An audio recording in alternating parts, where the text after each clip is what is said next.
2 Samuel chapter 10 verse 1.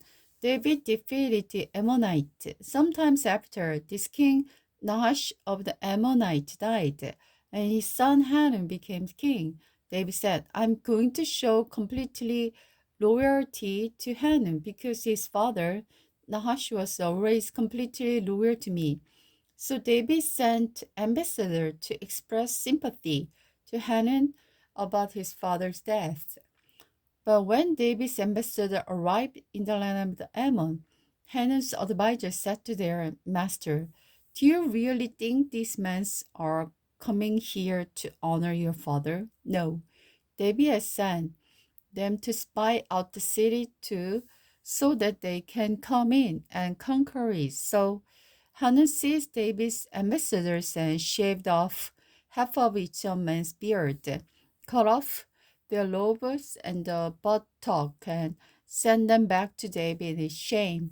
When David heard what had happened, he sent messengers to tell the men to stay in Jericho until their beard grew out, for they were very embarrassed by their appearance. Now the people of Ammon realized how seriously they had angered David, so they hired 20,000 Aram men merchandise from the land of the Beth Rehob and the Jobah, and 1,000 from the king of the Makkah, and 12,000 from the land of Tob. When David heard about this, he sent Joab and the entire Israelite army to fight them. The Ammonite troops drew off their battle line at entrance of the city gate, while the Aramean from the Joah and the rebel and the men from the Tob and the Mecca poisoned themselves to fight in the open field. When Joab saw that he would have to fight one to front, he chose the best troops in his army. He placed them under his personal command and let them out to fight the Aramean in the field. He left the rest of the army under the command of his brother Abishai, who was to attack the Amorite.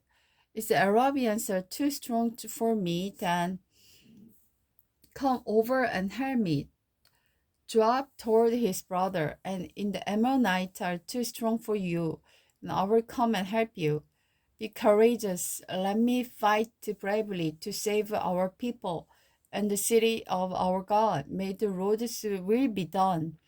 When Joab and his troops attacked, the Arabian began to run away, and when the Amorites saw the Arabians running, they ran from the Abissa and retreated into the city. After the battle was over, Joab returned to Jerusalem. The Arabians now realized that they were no match for Israel for when they regrouped. They were joined by additional Arabian troops summoned by Hadadezer from the other side of the Euphrates River. These troops arrived at the harem under the command of the Shobak, the commander of the Hadadezer's forces. When David heard what was happening, he mobilized all Israel, crossed the Jordan River, and led the army to the harem. The Arabians positioned themselves there in battle formations and then attacked David, but again the Arabian fought from the Israelite.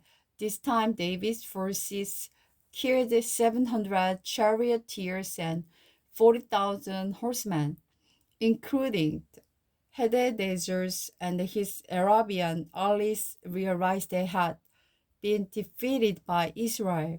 They surrendered to them and became their subject. After that, the Arabians were afraid to help the Ammonite, David and Bathsheba. David and Bathsheba. The following spring, the time of year, The king go to war. David sent Joab and Israelite army to destroy the Ammonites. In process, they laid siege to the city of Rabbah. David stayed behind in Jerusalem. Late one afternoon, David got up out of bed after taking a nap and went for a stroll on the roof of the palace. As he looked out over the city, he noticed a woman, unusual beauty, taking a bath. He sent someone to find out who she was, and he was told she is Bathsheba, the daughter of the Elim, and the wife of Uriah, the Hittite. Then David sent for her, and when she came to the palace, she slept with her.